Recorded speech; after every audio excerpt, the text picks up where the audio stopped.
It's the Real News Network. I'm Sharmini Pires coming to you from Baltimore. The National Health Service in the UK is planning to delay or cancel treatment in half the country. This is according to the English health charity, the King's Fund. The shocking level of cuts in half of local areas in England is a result of attempts to meet financial targets, according to the King's Fund. Health professionals accuse the Tories of willfully destroying the NHS by starving it of cash it needs to operate safely. This brings to mind the comments of Tory party grande Oliver Latwin, who in 2004 allegedly told a private meeting that NHS would cease to exist in 5 years of a Tory government. Latwin, then advisor to the Tory Chancellor, also authored a book titled Privatizing the World. Later, what he said actually comes true, albeit a bit later than he had predicted. Joining us now to discuss all of this about the UK National Health Service is Sandhu. Cam is an investigative journalist and editor and co-founder of the UK-based independent media outlet Real Media. Cam, good to have you back. It's great to be back. So Cam, let me start off by showing our audience a clip of Prime Minister Theresa May, who recently answered a question on the NHS. Nobody is selling off the NHS. We're committed to the NHS remaining free at the point of use. What we want to ensure is that it is funded properly. We're putting extra money in. It's record levels of funding for the NHS. But crucially, you can only do that if you've got the economy to provide the funding. If you've got the economy that is developing the taxes that can be put in and the money that can be put into the NHS. That means a strong economy. It means not wrecking the economy. Labour's nonsensical economic policy would wreck the economy. That would mean less money for the NHS in future. So, Cam, how do you respond to that Prime Minister's comments here?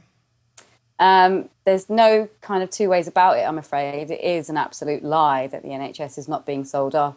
And we can explain that in a recent appearance by Theresa May on the Andrew Neil show, where she said that she backed the Naylor report. The manifesto pledges, quote, the most ambitious programme on investment in buildings and technology the NHS has ever seen. That money will be following. There's a report that was done on the NHS, the Naylor report, which set out what was needed, and we're backing the proposals in the Naylor report. Now, the Naylor report, much of the British public will not know about it, and it's only really come to light what's behind it as a result of NHS campaigners and people concerned about what's happened to the NHS, that within the Naylor report, which Theresa May now says she backs, it's written into it that the property and the assets and the buildings that the NHS holds need to be sold off, and they'll be incentivised to be sold off in a way that the NHS won't be able to access public funding.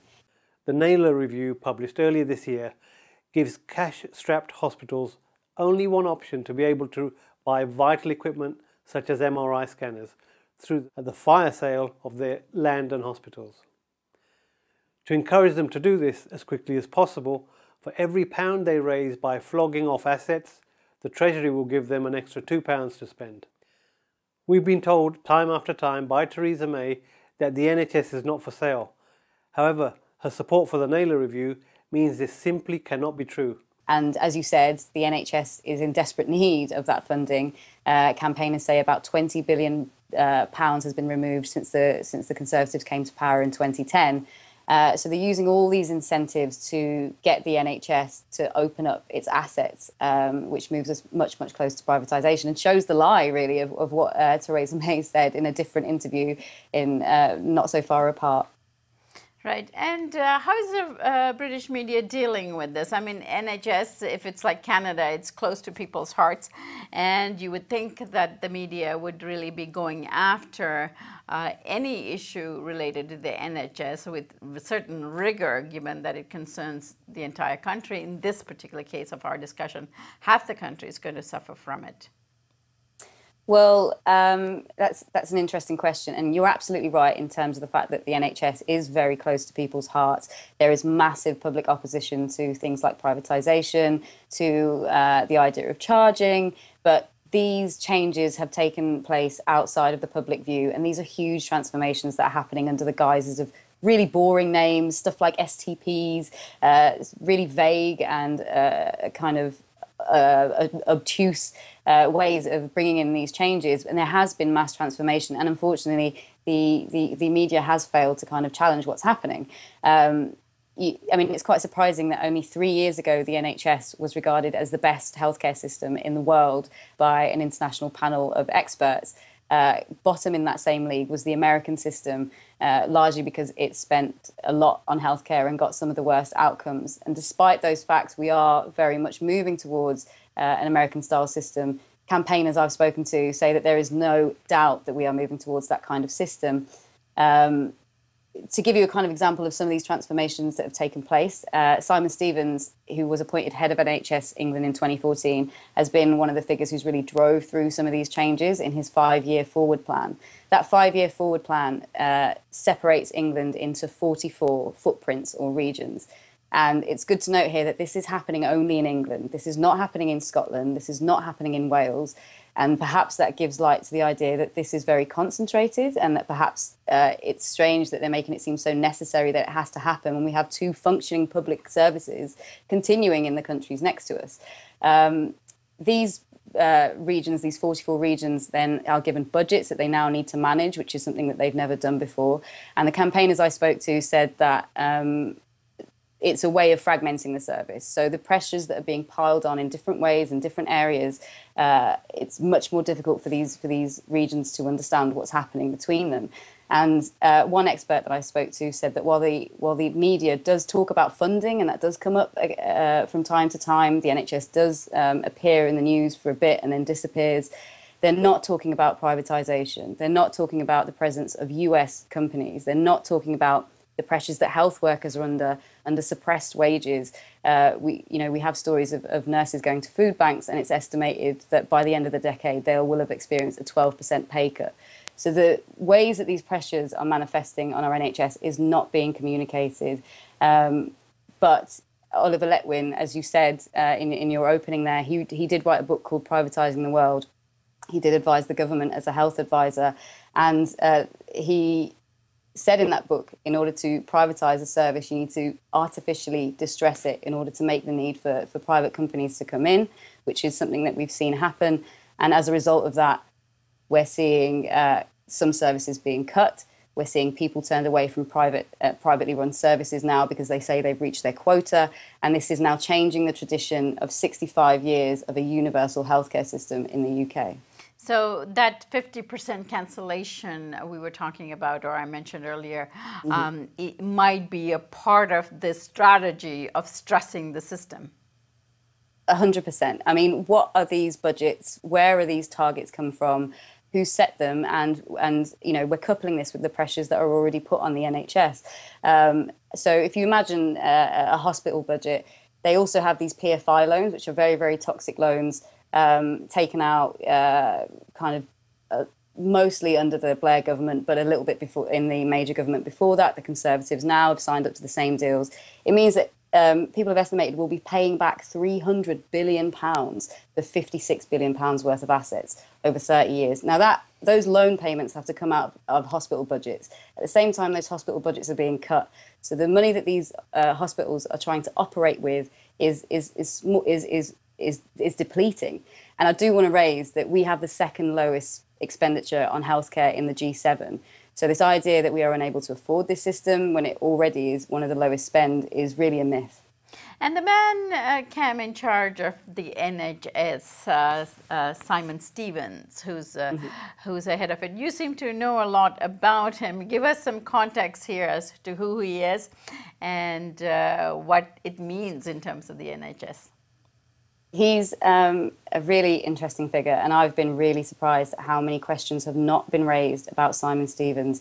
He was appointed head of NHS England in 2014, and as I said, he's been driving through these changes. Prior to being head of NHS England, he he worked for almost 10 years for one of the biggest healthcare insurers in the US, that's United Health. And during that time, he was head of Medicare for a number of years before being promoted to vice president from 2009 to 2014. So he's not a small figure. Interestingly enough, before he worked at United Health, he was actually an advisor to Tony Blair's government during the time that these PFIs were being deployed. He has been described by some campaigners as an architect of the marketisation of the health service. And yet, upon his return to NHS, or upon his return to the UK as head of NHS England, there hasn't been any challenges of who this guy is and his interests. And at the same time, under the name Optum, United Health is here buying up NHS contracts. So we have a guy who was vice president of a big healthcare insurer in the US, and we have that company also buying up contracts in the US with policy waved through by Simon Stevens. And he said that his 44 footprint plan would be an enormous opportunity for the private sector. So for me, I'm seeing huge conflicts of interest in this man. Interesting times that all of this is being discussed at a very critical time in terms of the elections in Britain coming up on June 8th. What are the polls saying, Cam? And is this a part of what's driving the Corbyn surge? I certainly think Corbyn's promise to protect the NHS is going to massively work in his favour.